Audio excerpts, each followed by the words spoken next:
আল্লাহ নবী বিশ্ব নবী রাহমাতুল আলামিন পৃথিবীর মধ্যে যখন আগমন করেন, আমিনা বলেন আমার ছেলে মুহাম্মদ পৃথিবীর মধ্যে যখন আগমন করেন, তখন আমি আমার ঘরের উপর দেখি যেন একটা নয় দুইটা নয় অসংখ্য অগণিত তারকারাজি আসলো।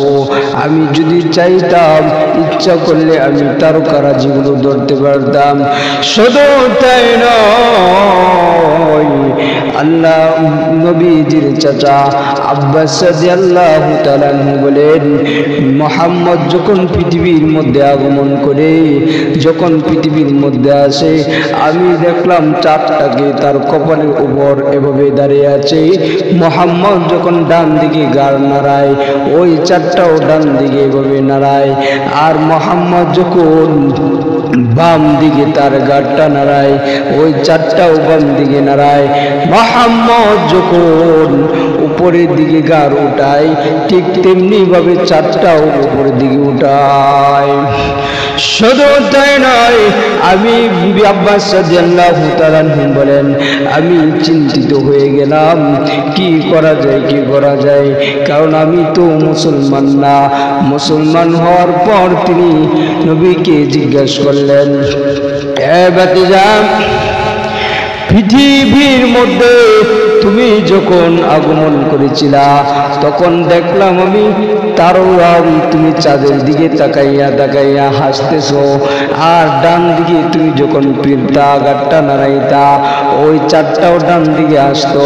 বাম দিকে যখন তুমি ফিরাইতা, বাম দিকেও চাঁদটা আসতো। কিসের কারণে?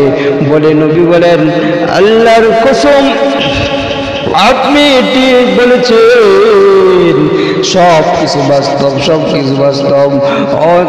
জানেননি, এই পৃথিবীর মধ্যে যে সন্তানটা জন্মগ্রহণ করে, যে সন্তানটা পৃথিবীর মধ্যে আসে, সবাই কান্নাকাটি করে, কিন্তু আল্লাহ রব্বুল আলামিন আমার চাঁদটাকে ঘোষণা করে দিলেন, আমার নবী যেন অশ্বিনকালেও যেন কান্নাকাটি না করে।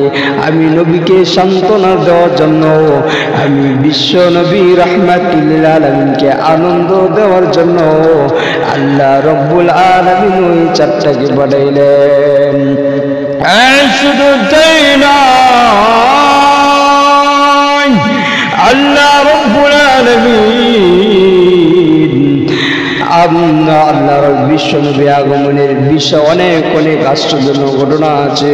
নবীর দাদা আব্দুল মুত্তালিব যখন কাবা ঘরের মধ্যে যখন তিনি তওয়াফ করতে থাকলেন, ঠিক তেমনি মুহূর্তে কাবার দেওয়াল থেকে যেন ঘোষণা আসলো, আরববাসীরা তোমরা শুনে রাখো, যার মাধ্যমে এই দিন কায়েম হবে, যার মাধ্যমে দিন বাস্তবায়ন হবে, তার শুভাগমন হয়ে গেছে।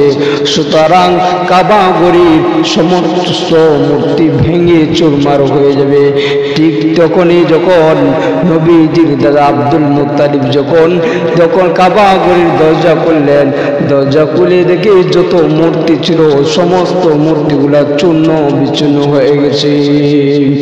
হ্যাঁ, শুধু তাই নয়, বিশ্ব নবী রাহমাতুল আলামিন এই পৃথিবীতে আগমন করার কারণে দুনিয়ার মানুষের জন্য শুধু বরকত নয়, গোটা পৃথিবীর মানুষের জন্য রাহমাতুল আলামিন রহমতের স্বরূপ আসিয়েছেন। শুধু তাই নয়, আমিনা বলেন, আমি যখন মুহাম্মদকে আমি কুলের মধ্যে নেই, তখন আমার দুধস্তনের মধ্যে দুধ ছিল না। আমি মুহাম্মদকে কুলে নেওয়ার সাথে সাথে আমার দুধস্তনের মধ্যে দুধ চলে আসলো। আমার উটনিটাও ছিল দুর্বল, আমার উটনিটাও সবল হয়ে গেছে। ঠিক শুনে রাখো, বিশ্ব নবী রাহমাতুল আলামিন শুধু আসার জন্য শুধু তোমাদের খুশি নয়, বরং আমরা গোটা পৃথিবীর জন্য রাহমাতুল আলামিনের জন্য আমরা খুশি।